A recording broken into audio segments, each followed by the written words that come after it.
Assalamualaikum dan selamat pagi murid-murid.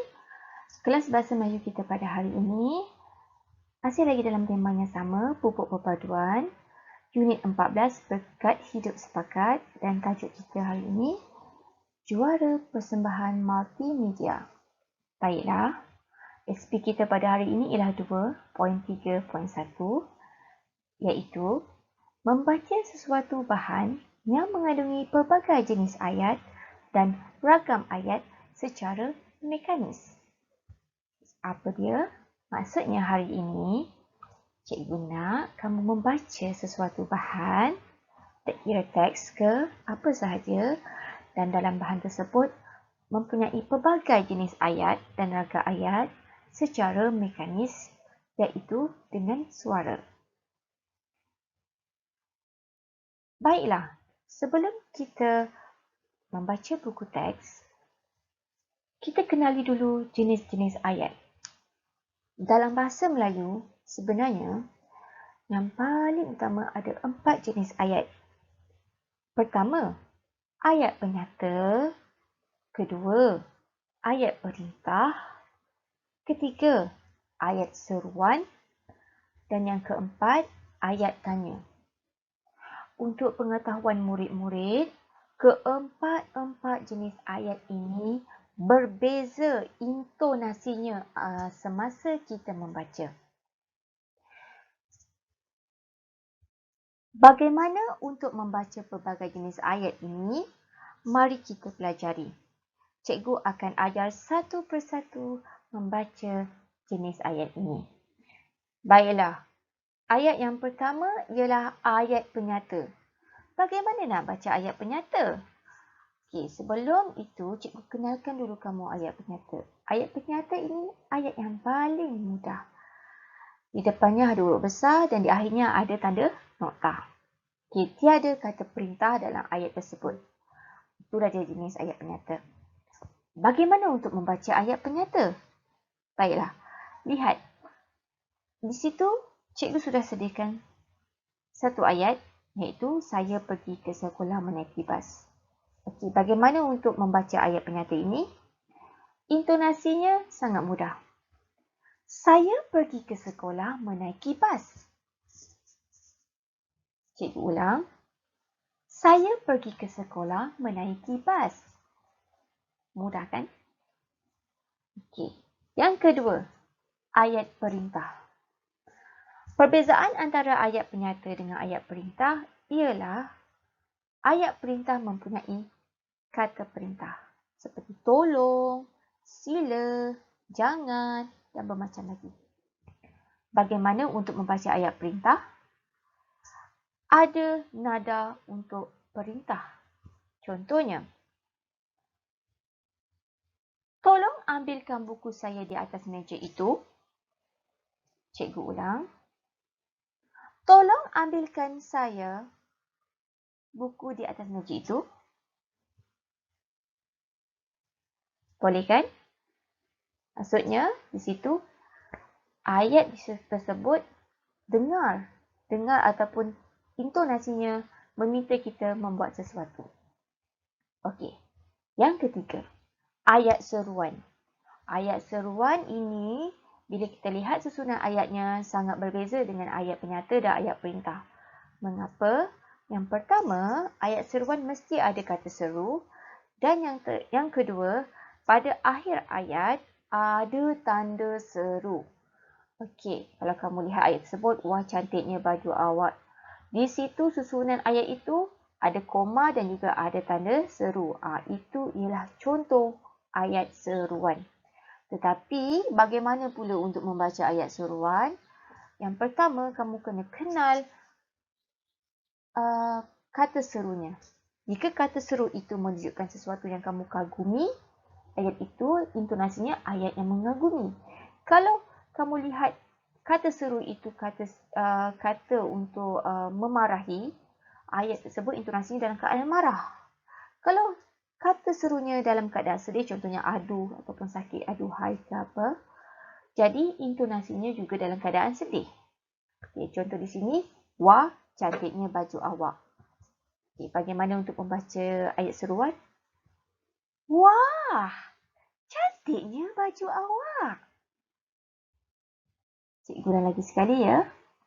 Wah, cantiknya baju awak. Beza kan intonasi ayat seruan dengan ayat penyata dan ayat perintah? Okey, baiklah. Dan ayat yang terakhir untuk kita belajar intonasinya pada hari ini ialah ayat tanya. Ayat tanya selalunya mempunyai kata tanya.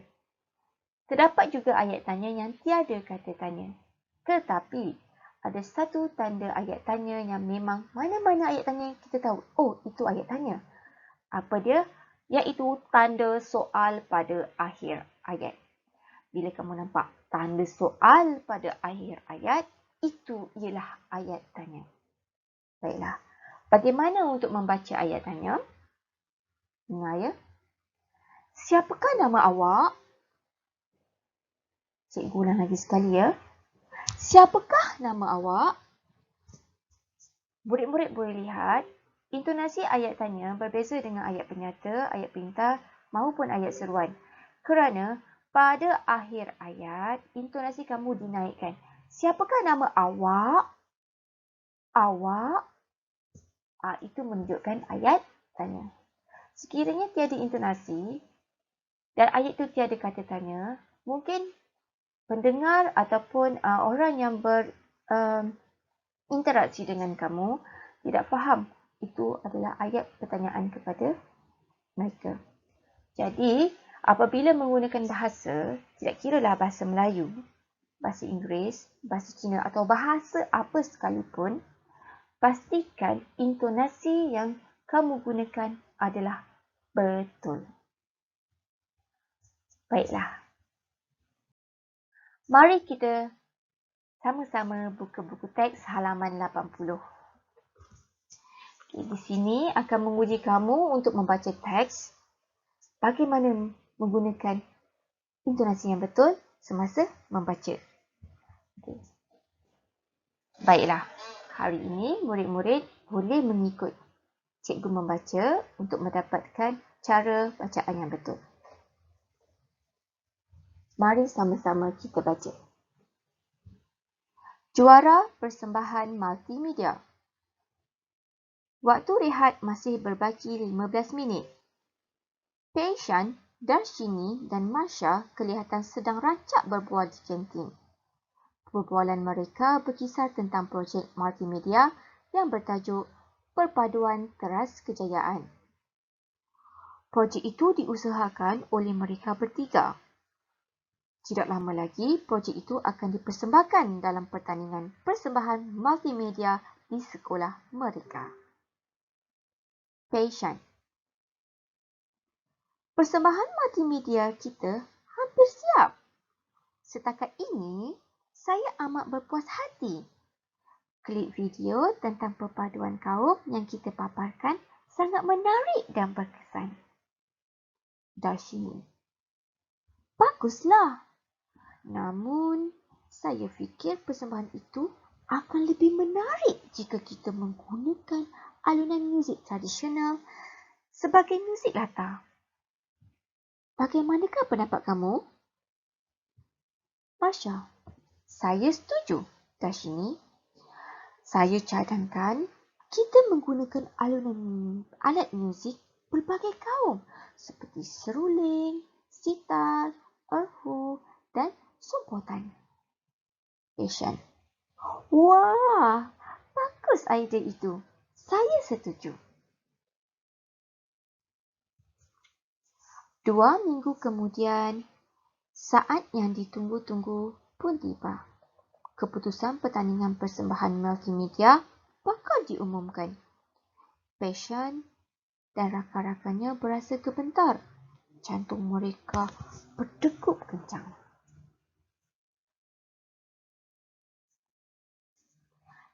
Darshini, riak muka cemas. Risau sungguh hati saya menunggu keputusan. Peishan, jangan begitu, Darshini. Adat pertandingan ada kalah menangnya. Harap kamu dapat berlapang dada menerima apa sahaja keputusan. Marsha. Ya, Darshini. Biarlah pihak juri yang menentukannya kerana hanya Jauhari yang mengenal Manikam. Sewaktu majlis penyampaian hadiah. Cikgu Junhong. Syabas! Kamu menang! Kamu bertiga memang layak bergelar juara. Peishan. Terima kasih, Cikgu. Syukurlah kemenangan berpihak kepada kami. Peishan, Darshini dan Marsha berjabat tangan dengan guru mereka. Kemudian, mereka berjalan menuruni pentas membawa piala kejuaraan. Baiklah. Cikgu harap kamu sudah mendengar bagaimana untuk membaca teks dengan menggunakan intonasi yang betul. Setelah membaca teks dalam halaman 80 dengan intonasi yang betul, cikgu mahu murid-murid menjawab soalan pemahaman yang diberikan. Okey, bagaimana untuk murid-murid memahami sesuatu teks yang dibaca? Contohnya, murid-murid ada satu teks di depan murid-murid dan murid-murid perlu baca. Bagaimana untuk memahami teks tersebut?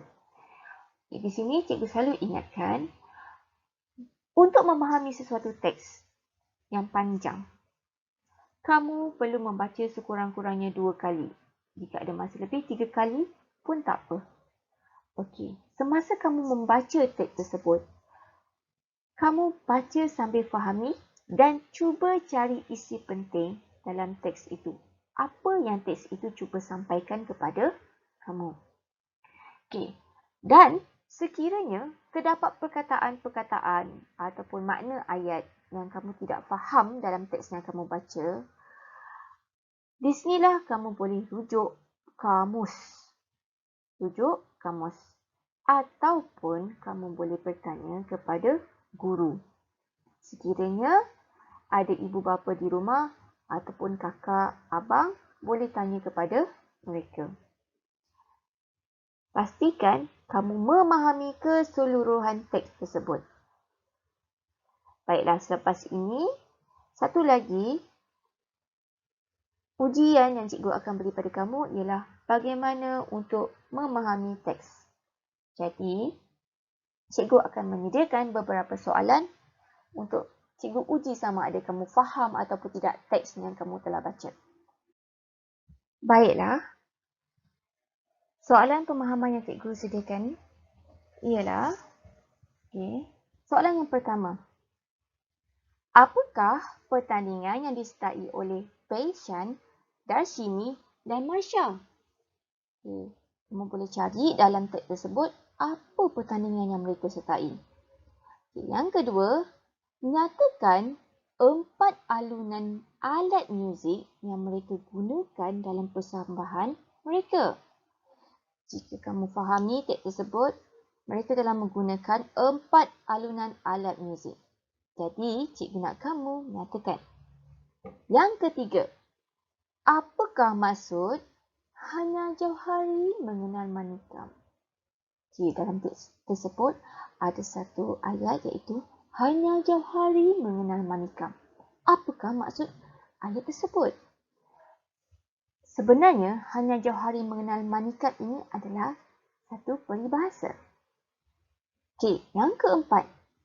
Pada pendapat kamu, mengapakah Peishan dan rakan-rakannya berasa gemetar menunggu keputusan pertandingan? Okey, untuk soalan keempat ini merupakan pendapat kamu. Pastikan pendapat kamu tersebut adalah bersesuaian dengan teks yang diberikan. Baiklah. Tugasan kamu hari ini, murid perlu menjawab soalan pemahaman yang cikgu berikan tadi dan salin dalam buku pemahaman. Baiklah, selamat menjawab.